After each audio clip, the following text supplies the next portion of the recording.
From the American Academy of Neurology, I'm Dr. Daniel Correa. And I am Dr. Katie Peters, and this is the Brain and Life Podcast.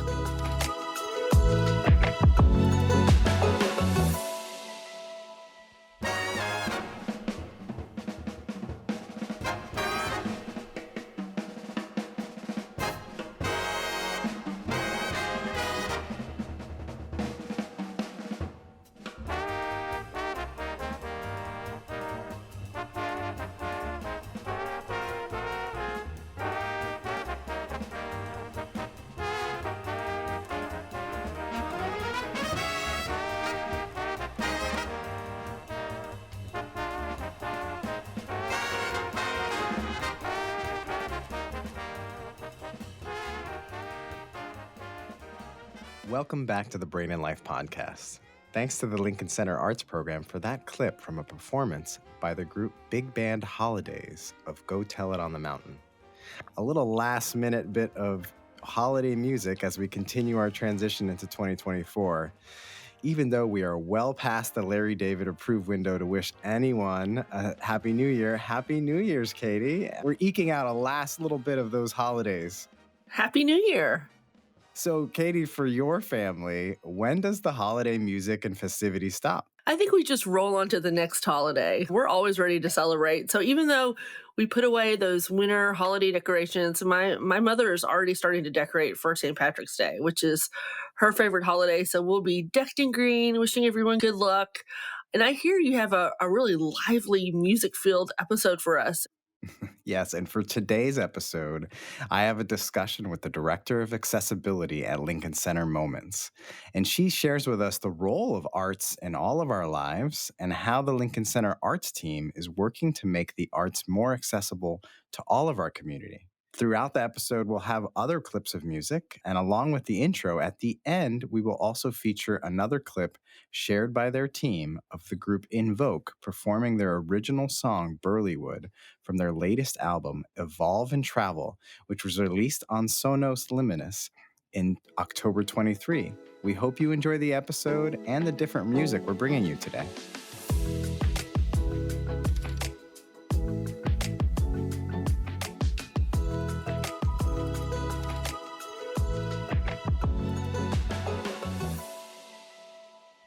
Welcome back to the Brain and Life Podcast.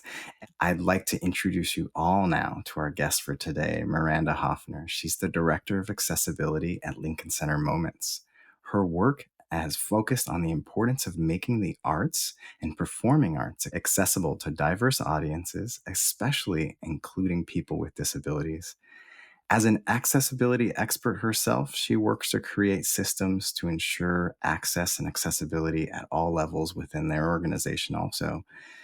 Lincoln Center itself is an amazing performance program, but I'm going to let her speak more about that. And thank you, Miranda, for joining us here today. Thank you so much, Daniel. I'm so excited to speak with you today. I am very privileged to work at Lincoln Center for the Performing Arts, which is a large performing arts institution located in New York City. And our goal really is to make sure that people have access to the arts. We want to make sure that the arts reaches the widest audience possible, and that's very much reflected in the programming that we offer and very much reflected in the audiences. We want everyone to see themselves at Lincoln Center and what's performed on stages. Before we even get to what is being performed and how you help people get access to Lincoln Center and to the arts programming, I'd just like to hear from you. Like, how has disability touched your life and what got you interested in expanding accessibility programming? I am not currently disabled. That's not an identity that I have right now. And I've dedicated my whole professional career to thinking about how people can have access to cultural arts.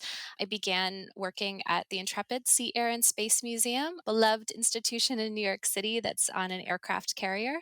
And when I worked there, I was in the education department, very early career, right out of grad school. And one of my bosses had a friend who was deaf. And she said, "What can we do to have her come tour the ship?" And that is when I realized that there was this whole world of arts accessibility that I was not aware of.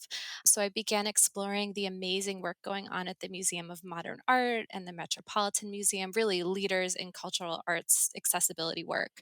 And from there, got really excited about how we can bring more people in. The work that we create, it makes such an impact on people. It is the reason why people live in New York City. It is a huge part of my life. And to think of the number of people who are left out because of inaccessible design is something I really want to make sure that we write in my career. So from the Intrepid, we began thinking about very specific audiences and how to address these gaps, participation. And then when I was really fortunate to come to Lincoln Center, there was a foundation of phenomenal work in accessibility that had been going on for decades. Lincoln Center actually, it had wheelchair accessible locations when Philharmonic Hall was built in the 60s, way before the Americans with Disabilities Act. We also had programming and ticket distribution for a wide range of disabled populations. So I had a great legacy to build upon when working there. And then really thought pretty deeply about beyond just physical disabilities and physical access. What are we doing around disabled artistry? What representation do we have on our stages? How can we adjust performance going activities to make sure that more people have more access? So, for the past decade or so at Lincoln Center, it's been a real joy to think about how to continue to expand who is part of our audience and our staff and our artists. It's so important. I mean, we had an episode, and our listeners can go back and listen to with Corey Lee, who's a disability access advocate and travels the world and explores these questions of like what areas are actually accessible and how they could be improved, and helping those who are planning these trips that they want to do with their families or for themselves, and just getting to places that they've seen online and have imagined themselves in, but then want to make sure when they get there they can get around. And it's great to hear in terms of the ideas of coming to New York City, that places like the Intrepid Center and Lincoln Center are making sure that if you go through all that other effort of getting through the airports and getting around the city with subways and curbs and stairs, that when you get to these destinations that you've seen and you dream about going to, that you can really have an enjoyable experience. Now, you mentioned some of these institutions at Lincoln Center go back many, many years. Tell us a little bit about the history of Lincoln Center and what it actually is. The Lincoln Center was conceived in the 1950s and 60s as to be a center of the arts. So, right now, we're comprised of resident organizations, including the Metropolitan Opera, the New York Philharmonic, the Juilliard School, Jazz at Lincoln Center. So, it really is representative of the whole range of performing arts. We have a 16-acre campus, we have over 30 stages, and there is something going on all the time. We especially have really rich and robust programming that happens in the summer where we did hundreds of events in a couple of months, many of them overlapping with each other in outdoor spaces, and really activated and enlivened our campus. I went to a summer stage that you guys had at Lincoln Center, and it was great to see there were lots of different access points, making sure that lots of people from different abilities could get in, and lots of adaptations, and saw a variety of dance performances and Latin American music, both some from the Caribbean where I'm from and other places. So really enjoyed those opportunities. And I bet, there are probably similar kinds of opportunities in many of the other neighborhoods where our listeners may live. So I think, hoping that other organizations are following that model. I'd like to even zoom out even further and ask you, Miranda, when you were thinking about the arts and maybe the whole Lincoln Center organization, what do you really mean by the arts or performing arts? And how do you think it fits into our lives? Foundationally, what I enjoy as a very much not a performer, as an audience member, is the way to feel in community with other people, right? Is sort of that feeling of being in a crowd, and that crowd can be virtual, it can be in person, where an artist is sharing something, and you have that moment where you're like, oh, that lyric is exactly how I felt, or oh, that movement articulates a feeling that I have inside of me. And there's something incredibly powerful about having those experiences again in community with other people that really like is the foundation of who we are as people, right? Of our humanity. And to know that that is happening every single day across Lincoln Center, across the country, and all those opportunities for us to feel in connection with each other, particularly at a time where I think many people feel an incredible sense of isolation, is so important.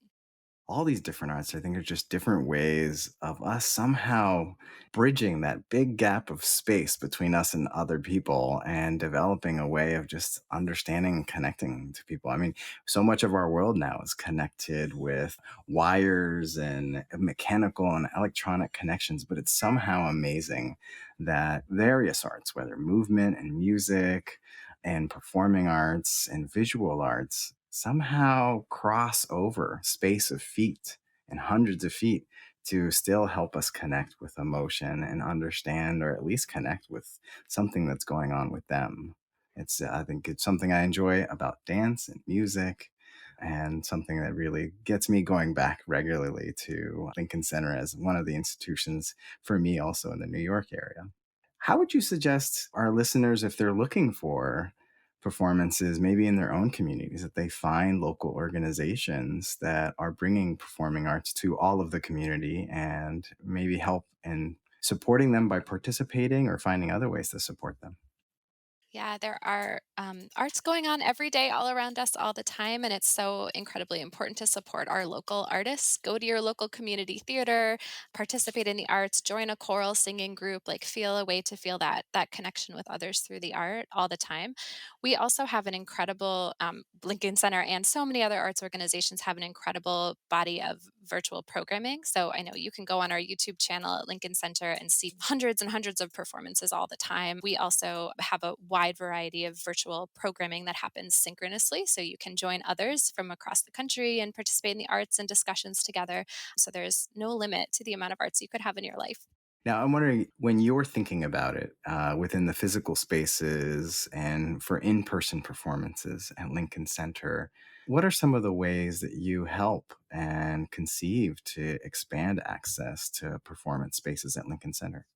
One initiative that is recent for us and something I'm incredibly proud of that our team is working on now is to think about not only the physical spaces, it is incredibly important for people to physically be able to access spaces, but also the social expectations of attending performances. And we're starting an initiative around relaxed performances right now, which has been so exciting. We are in our pilot season now. We are learning so much. And it's been such a joy to really think about like what do we expect people to do when they tend the arts and how are those expectations limiting for so many people. So as we think about one of the first times I went to Lincoln Center, I got free tickets. I think I was like a new employee. I'd only been there a couple weeks. I invited my now husband to attend a performance and we entered this beautiful grand hall, 1,000 seat hall, very fancy. I felt very elegant going.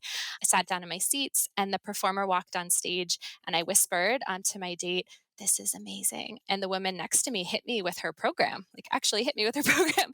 And what I didn't realize was that I wasn't cued into the social expectations of what was supposed to, quote unquote, supposed to happen in that space. So I think for people who aren't clued into those things, people who make involuntary movement or sound, people who make voluntary joyous movement and sound, people that need to take breaks to take medication, people who are traveling with small children, like there's a huge and wide variety of people where sitting quietly in a seat for 3 hours without moving is like not accessible for them. So, as we're imagining what the next round of relaxed performances could be, we're really focused on creating a welcoming environment. So, just as you described earlier, people can just like take a breath when they show up, be their whole selves, not have to worry about carrying anything or thinking about anything that could be difficult for them. And just have a great time at the arts. So I think we're beginning to try to peel away this onion of barriers that are leaving people out with access and continue to bring more people in. And it's been so cool to train like the next generation of performers. It's been such a joy to work with performers who are just beginning their careers to imagine more expansively what an audience can be and who deserves to be in the space with them. Miranda, from your experience working with Lincoln Center and Intrepid, for some of our listeners who may work at other institutions, other spaces and public access spaces, or even private spaces and organizations, what are some changes that you would suggest they consider or think about in expanding access to everyone? I think one really important consideration is that accessibility is a process. It is not a thing that you complete. So, wherever you are, you personally, you and your institution are in that journey, there is always more work to do. You are never sort of starting too late. So, it's really important to consider your community around you. What do people need? What do people want? Consider representation. What stories are you telling at your institution? How can you expand those stories? And consider ways that you can continue learning yourself. Are you personally going to lots of access events? Are you thinking about ways that you can learn and leverage the knowledge of your peers to expand who is welcomed at your institution? Yeah, I mean, I think in my own exposure to it is just realizing how much it's not just a physical limitation and considering access, but so many other aspects may actually limit people's access in various different ways, even if we wouldn't necessarily think of them as disabled. There are lots of other ways that might be barriers to someone's access. Like you were mentioning, the relaxed style performances seems like a really great opportunity for more people to be introduced to different types of arts and what it's like to be joining in the audience.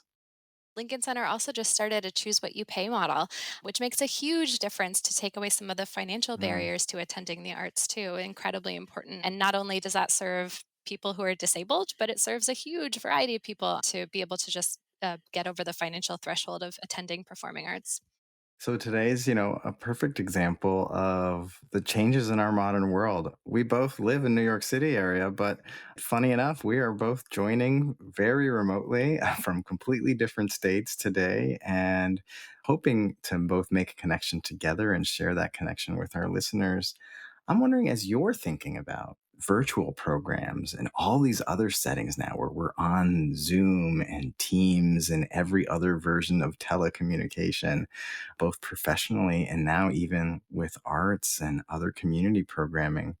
How do you think about developing and growing on connections with people?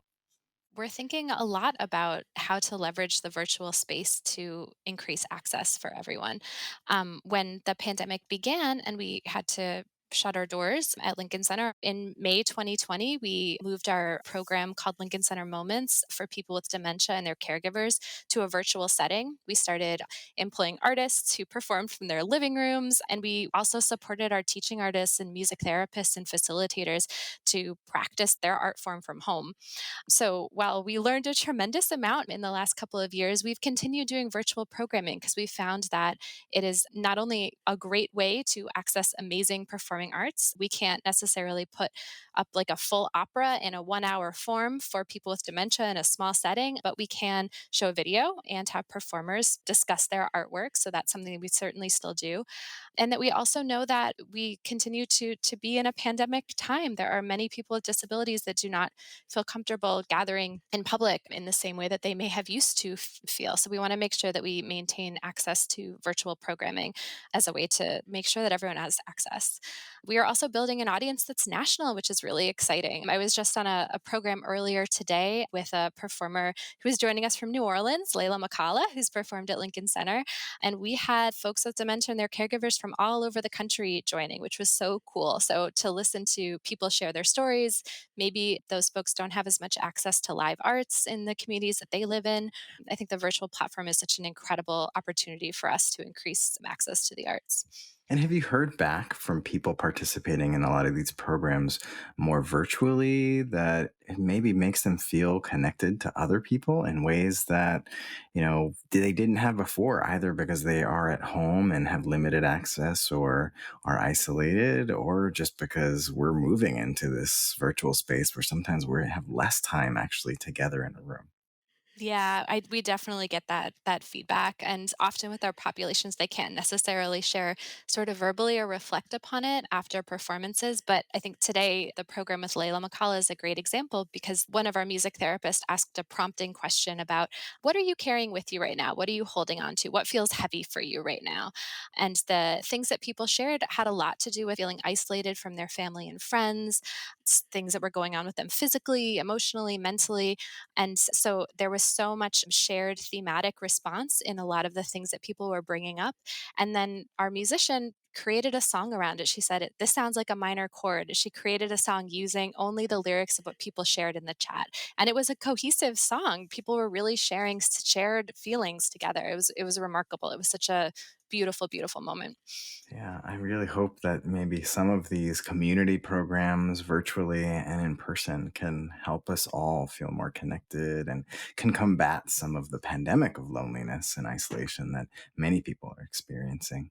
What else do you have upcoming at Lincoln Center through your programming? You talked today about some recent programming, and what other things are happening in the virtual space for our listeners to have an opportunity to go to?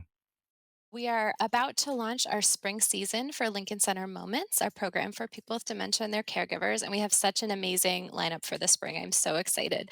We're going to begin in February with a virtual program with American Ballet Theater.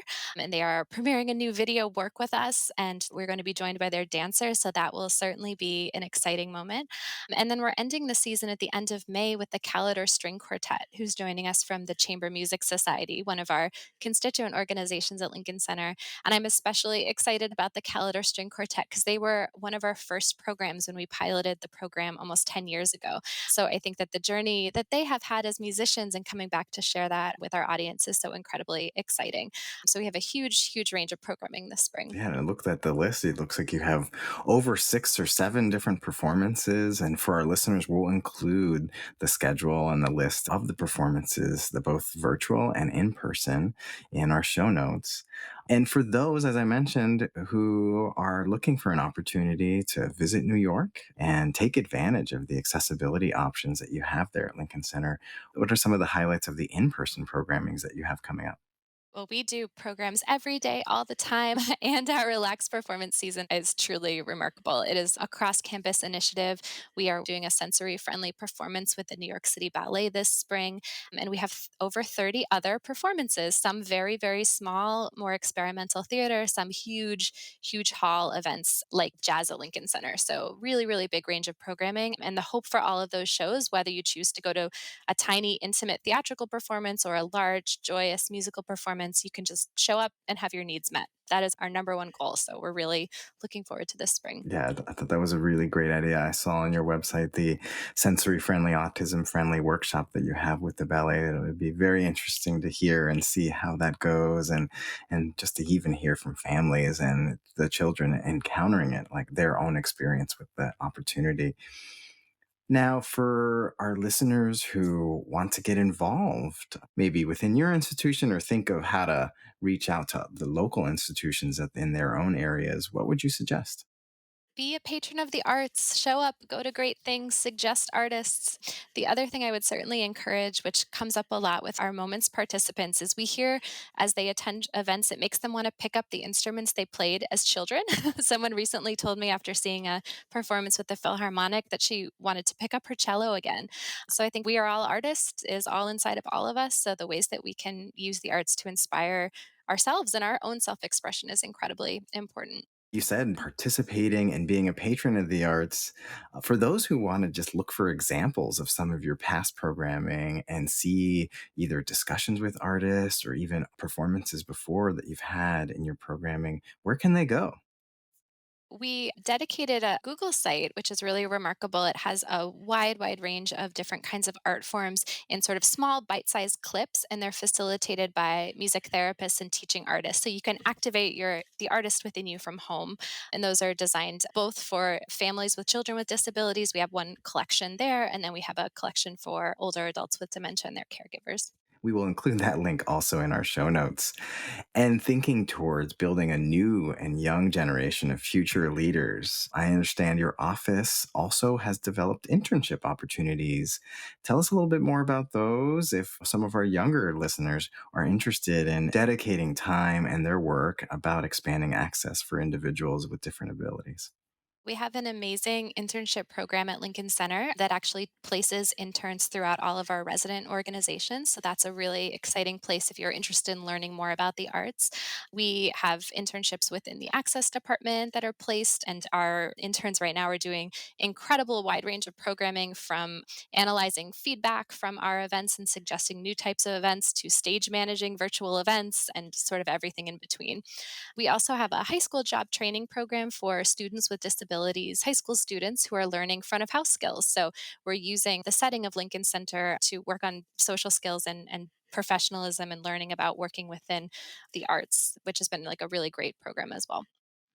Now, thankfully, our government does give some funding to the arts to help a lot of this programming. But I know from my enjoyment of the arts at Lincoln Center and the Paul Taylor Dance Company and their season there, my wife works with a nonprofit that supports individuals with food insecurity and housing insecurity, that nonprofits like the Lincoln Center are completely and totally dependent of our own community, also supporting through donation and contributions.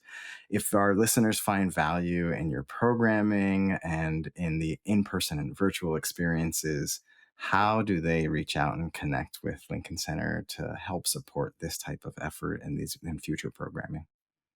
Well, we absolutely appreciate donations and support in a monetary way. That is an incredibly important way to keep our doors open. And I think we also write so many grants and look for funding from so many foundations. And what makes a huge difference in building our case is understanding the impact that the arts have on your lives.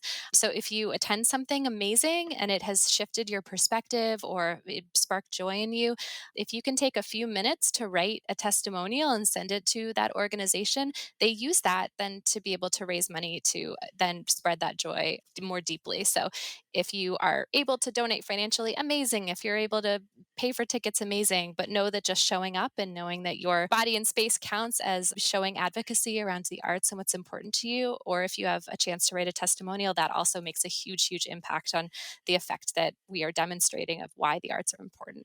That's so important. Justice, I would remind our listeners it's important after the episode, if you find it valuable, that you leave us a review. Your listenership and your input and your perspective is just as important for us. You know, that even beyond a small or larger donation financially, it's essential for all the arts organizations that you enjoy. So, whether it's reviews or sending testimonials by emails, it's such an important thing to get your feedback and perspective. And even your, like you suggested before, like suggesting artists and topics and areas to work towards.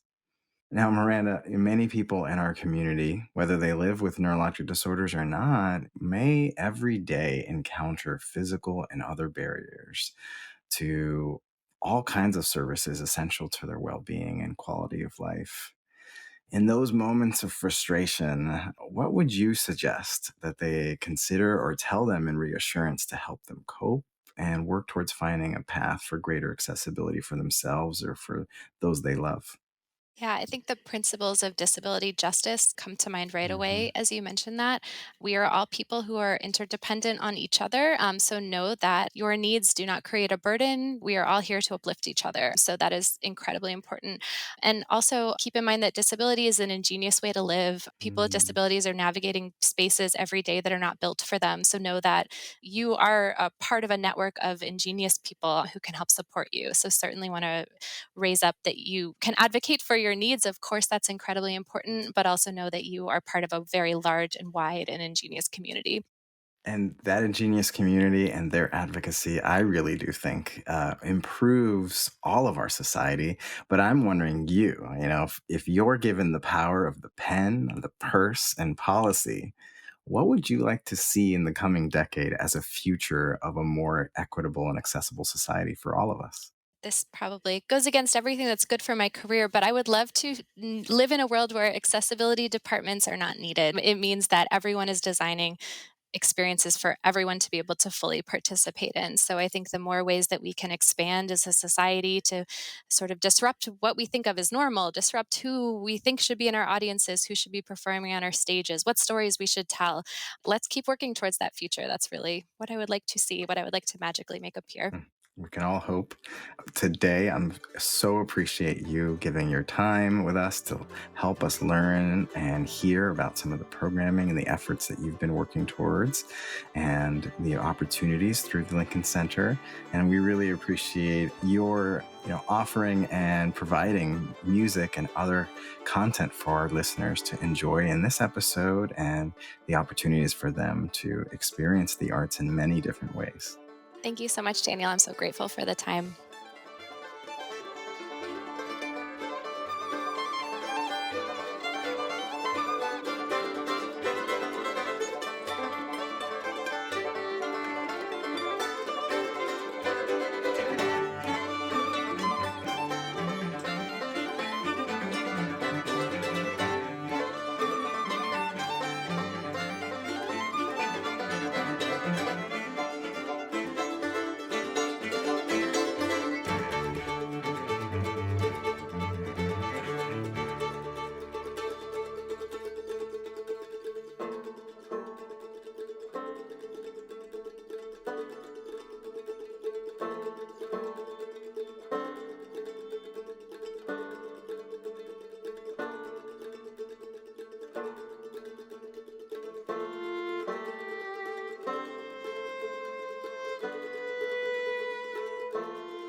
Thank you again for joining us today on the Brain and Life podcast. Follow and subscribe to this podcast so you don't miss our weekly episodes. You can also sign up to receive the Brain and Life magazine for free at brainandlife.org.